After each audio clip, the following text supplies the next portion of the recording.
Una de las formas más eficientes en las cuales los seres vivos han aprendido a coordinar sus procesos metabólicos, eh, bueno, también los fisiológicos, pero aquí vamos a hablar de los metabólicos, eh, tiene que ver con la generación de diversos tipos de moléculas que pueden funcionar eh, en un tejido lejano del tejido que fue generado, ¿ya? Hay diversos tipos de moléculas que tienen roles de señalización lejana y hay un grupo de estas a las que se le conoce como hormonas, ¿ya? En general, las hormonas son moléculas de diferente naturaleza, algunas son proteínas, otras son derivadas de aminoácidos, de lípidos, etcétera, y que lo que hacen es ser producidas por un tejido y tener efectos de señalización o indicación de algún cambio en otro tejido, ¿ya? Y el cambio puede ser a nivel bioquímico, a nivel fisiológico, a nivel genético, de expresión génica, etcétera, ¿ya? En este caso vamos nosotros a hablar de cómo las hormonas participan en la regulación de la homeostasis entre tejidos, ¿ya? Para que todos respondan de manera coordinada bajo un mismo efecto, ¿ya? En primer lugar, tenemos que indicar que hay hartas hormonas, no las vamos a ver todas, pero vamos a destacar algunas que, que tienen roles similares y otras que tienen roles opuestos, ¿ya? En general, nosotros podemos considerar de que un ser humano tiene diferentes estados fisiológicos, ¿ok?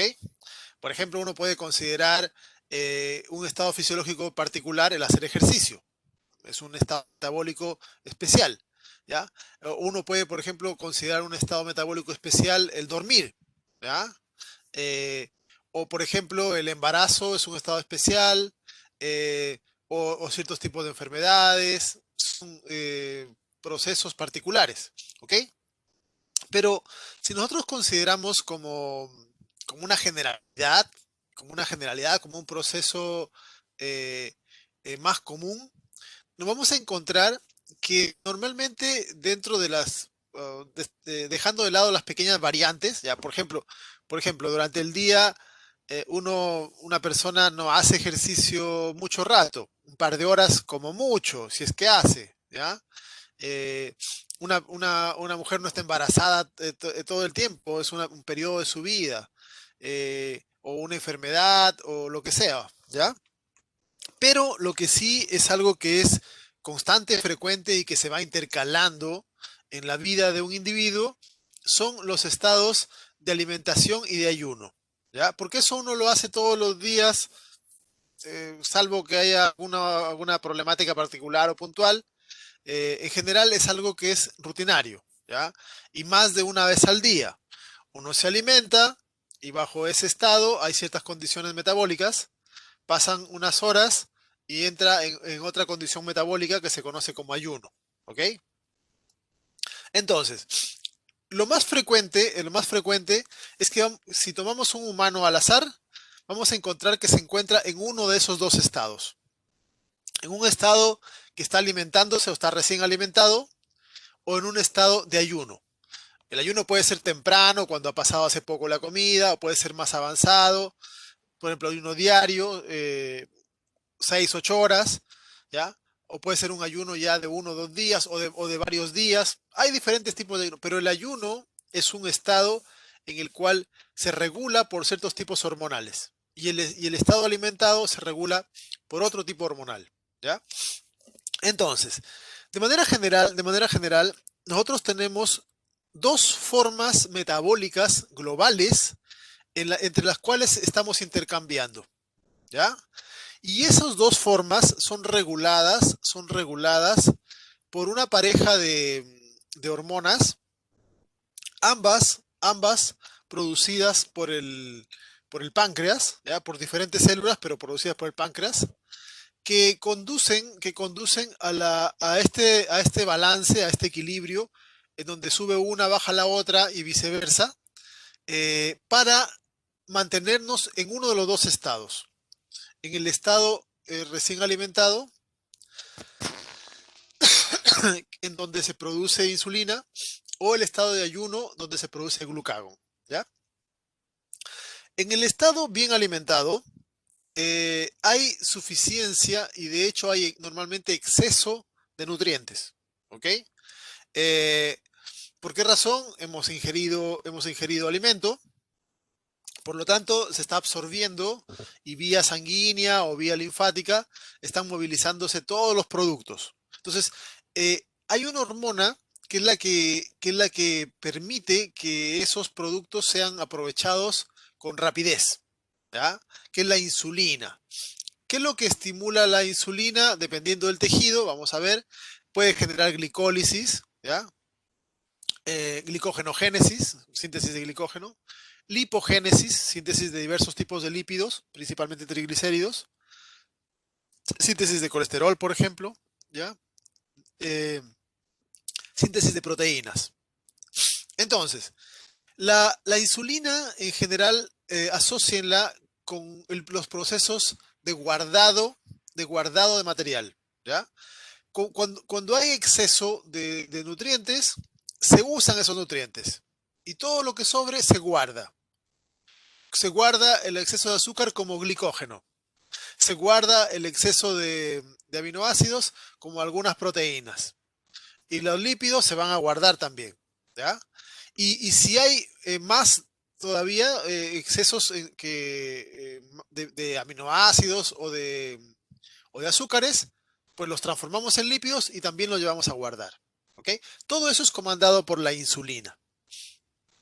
Ahora, ya cuando ha pasado al menos un par de horas de que uno se ha alimentado, eh, empieza el ayuno, ¿ya?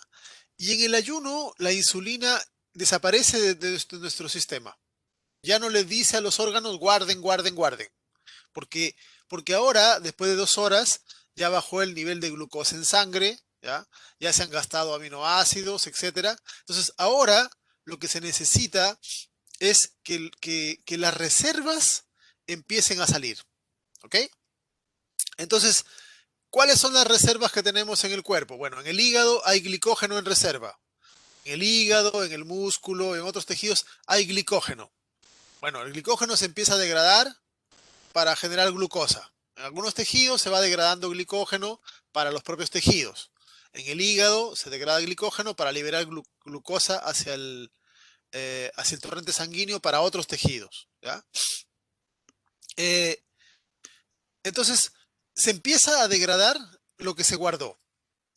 Y además se tiene que empezar a fabricar glucosa desde otros metabolitos, desde aminoácidos que queden libres, desde glicerol, ¿ya? Por cierto, también se pone a hacer lipólisis. La lipólisis es la degradación de lípidos. Esto, bueno, lípidos almacenamos principalmente en los adipocitos, lo vimos en la clase de ayer, pero también se almacena algo de lípidos en el hígado, algo de lípidos en el músculo, ¿ya? Pequeñas cantidades en otros tejidos. Y se empiezan a degradar. Y con esos lípidos, generalmente recuerden que la principal reserva son triglicéridos, y los triglicéridos contienen glicerol y ácidos grasos. Y con el glicerol se fabrica glucosa. Y con los ácidos grasos se degradan por beta oxidación para entrar a respiración celular y generar energía, ¿ya? Entonces, de esta manera, el cuerpo va generando moléculas, va fabricando azúcar y va liberando ácidos grasos, ¿ok? Hay tejidos que solo consumen azúcar o principalmente azúcar. Por lo tanto, para esos va el azúcar. Y los tejidos que pueden utilizar otra fuente alternativa casi no consumen azúcar, ¿ya? Eso se regula de acuerdo a los transportadores. Los transportadores de alta afinidad, como los que hay en el cerebro, siguen metiendo azúcar a pesar de que hay poco azúcar en la sangre. Pero los que son de baja afinidad ya no meten azúcar a otros tejidos como musculatura, por ejemplo, o otros que se regulan con eh, vía hormonal, ¿ya? Entonces, se empiezan a sacar las reservas, ¿ya? Cuando el ayuno se hace más avanzado, ¿ya? Se pueden empezar a degradar proteínas, que vendrían a servir los aminoácidos de estas proteínas para hacer también gluconeogénesis y poder fabricar glucosa para los tejidos que, que principalmente gastan glucosa, ¿ya? Como son el cerebro, como son los glóbulos rojos, etcétera. Y además, eh, desde un estado de ayuno intermedio, ¿ya? Por ejemplo, puede empezar 4 horas, 6 horas después, se empieza a hacer cetogénesis. Aquí es bastante variable entre individuos, ¿ya? Y la cetogénesis es la formación de cuerpos cetónicos, que conduce a la transformación desde ácidos grasos a cuerpos, vía acetil-CoA a cuerpos cetónicos, para que estos sirvan como moléculas energéticas también en algunos tejidos, ¿ok? Todo este estado de ayuno es comandado por el glucagón, ¿ok? Si la insulina es la hormona de guardar, el glucagón es la hormona de sacar las reservas, ¿ok? Ahora, hay otras hormonas que tienen efectos parecidos al glucagón, ¿ok?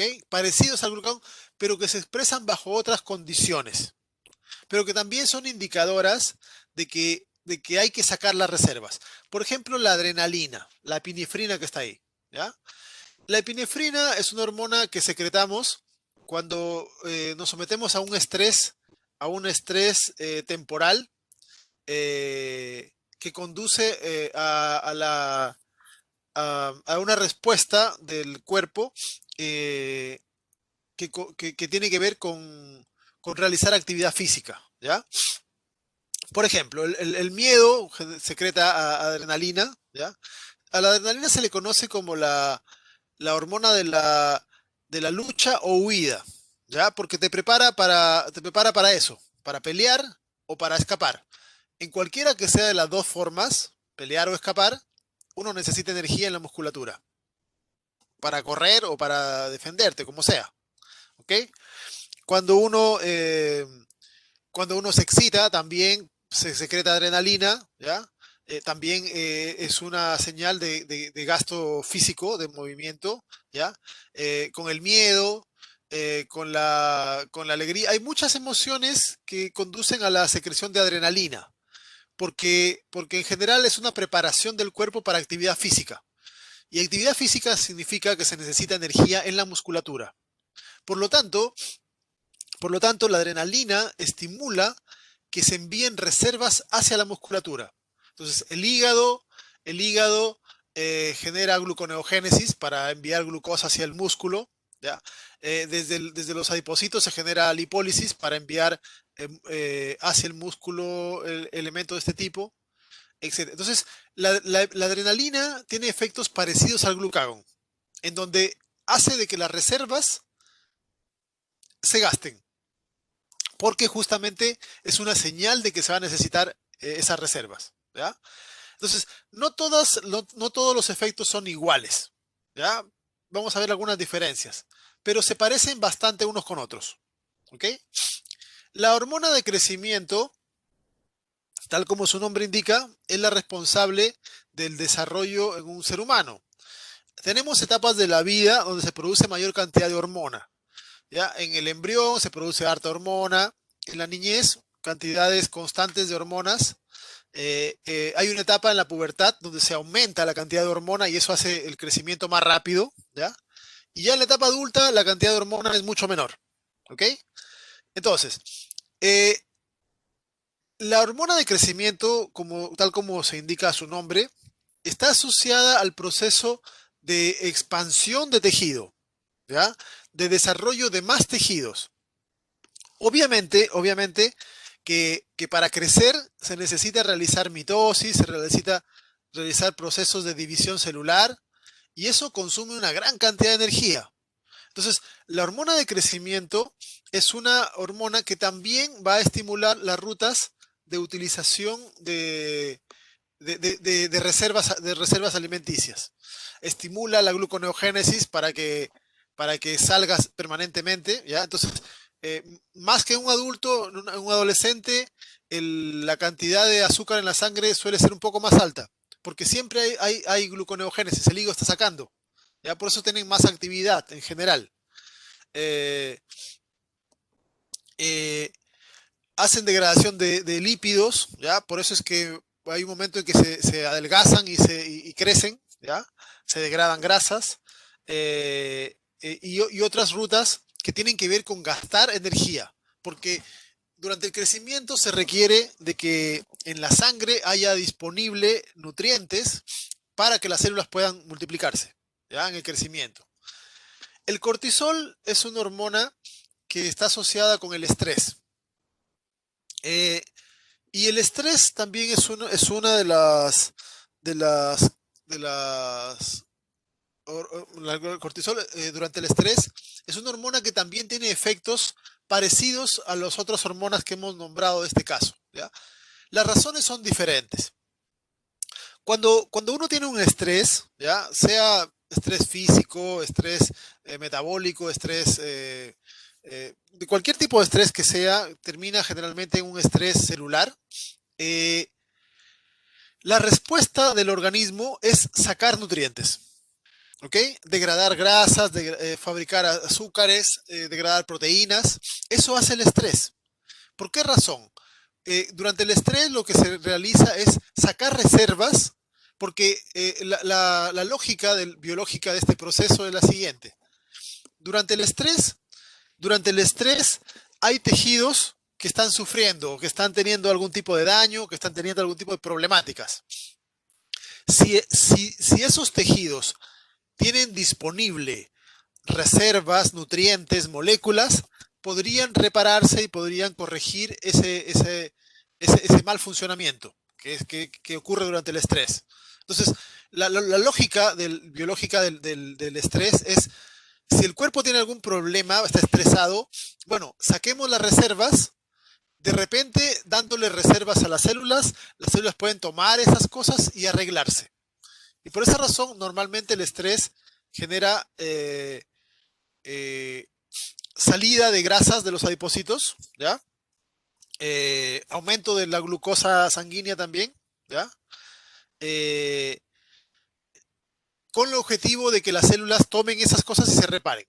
Ahora, el aumento permanente de grasas en la sangre, de azúcar en la sangre, es peligroso también, porque puede conducir a diabetes, ¿ya?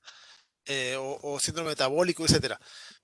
Por eso es que el estrés en pequeño grado o por un corto periodo de tiempo puede ser favorable al cuerpo porque permite la salida y movilización de reservas, ¿ya? Pero un estrés más prolongado va a ser de que por mucho tiempo hayan grasas altas en la sangre, alto azúcar en la sangre, y eso es una mala combinación porque dañan los receptores de la insulina, ¿ya? Y por lo tanto puede conducir a síndrome metabólico o diabetes, ¿ok? Pero en general, resumiendo, tenemos de que tenemos dos estados marcados. El estado alimentado, que es comandado por la insulina, y el estado de ayuno, comandado por glucagón. Y luego, bajo otros estados metabólicos, eh, que se parecen al del ayuno, otras hormonas pueden comandar procesos similares, que tienen que ver con estados de alerta, con estados de crecimiento, con estados de estrés, etcétera, ¿ya? Pero esas son como las dos formas importantes que tiene el cuerpo para, para generar diferenciación. Eh, Revisemos los efectos que presentan algunas de las principales hormonas en el cuerpo, ¿ya? Primero empecemos con la insulina.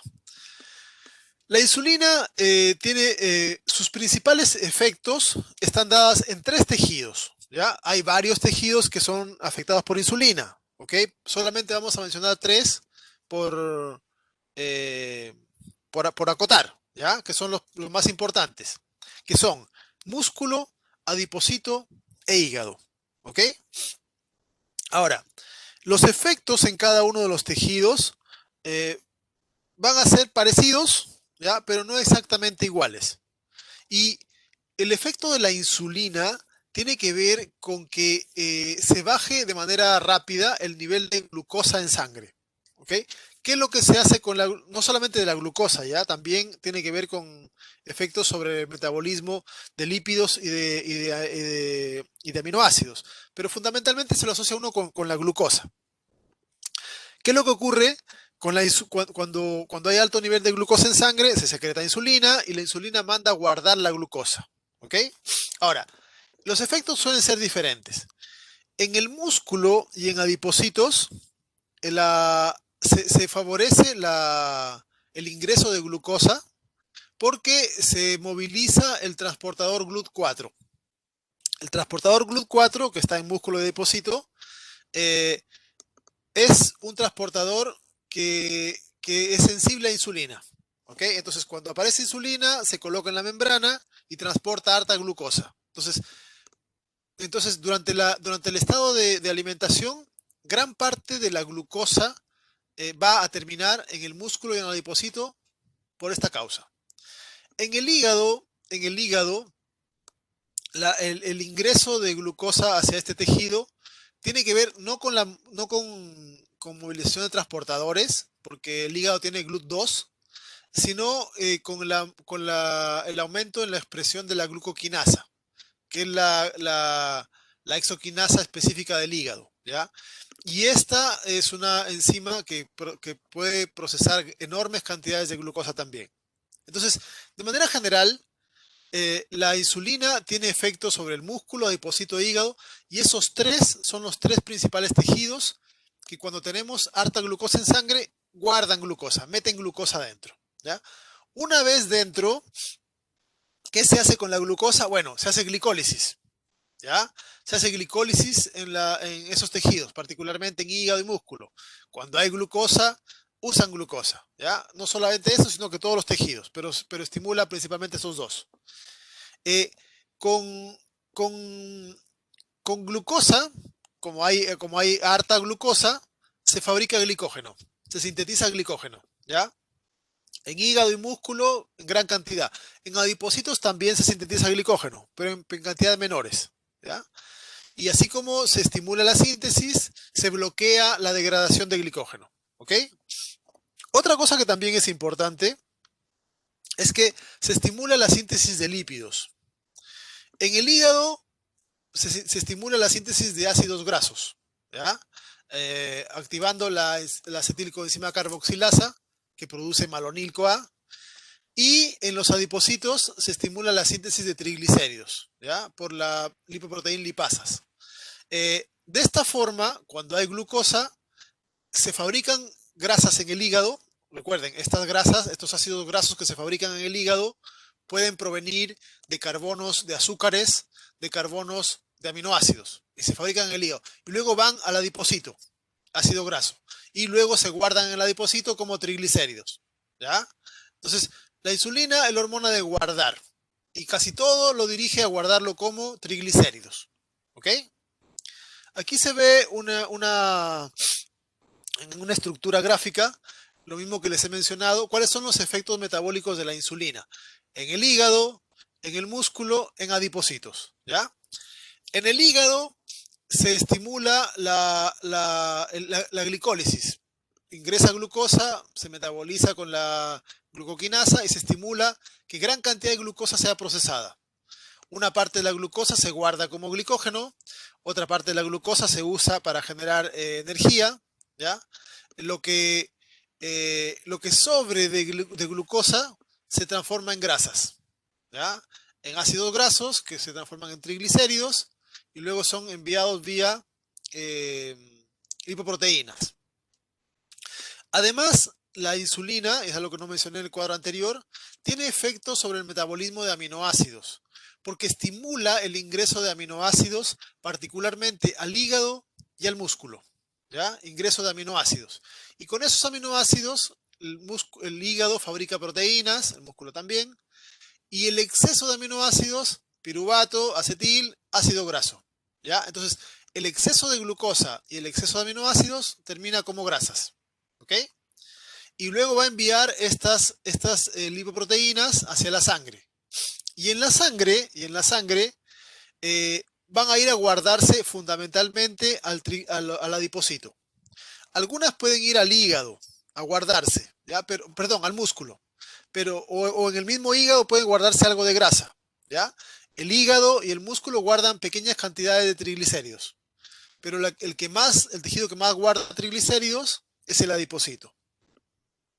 En el músculo y en adipocitos se estimula el ingreso de glucosa porque se estimula el posicionamiento del transportador GLUT4 en la membrana y con eso entra glucosa de la sangre hacia estos tejidos, ¿ya? Entonces, entre estos tres tejidos son los responsables de bajar el nivel de glicemia después de la comida, ¿ya? Son los que más glucosa incorporan.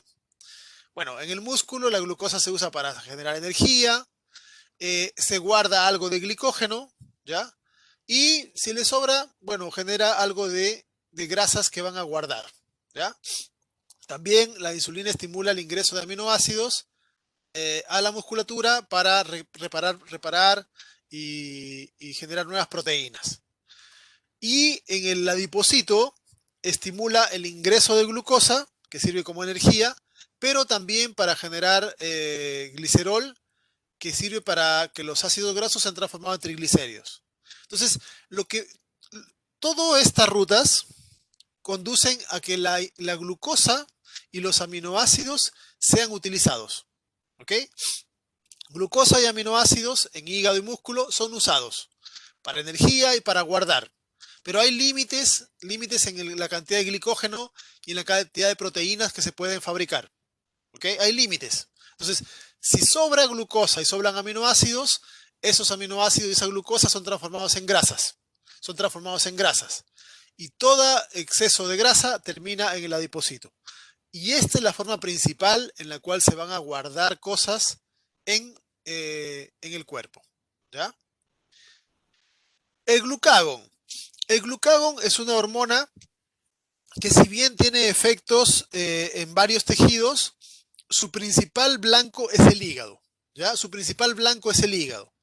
Eh, ¿Qué es lo que hace el glucagón? En primer lugar, como el glucagón es la hormona que se secreta durante el ayuno, lo primero que tiene que hacer es dejar de guardar, ¿ya? Dejar de guardar. Entonces, detiene la lipogénesis, detiene la síntesis de grasas, detiene la síntesis de glicógeno, ¿ok? Detiene esa síntesis.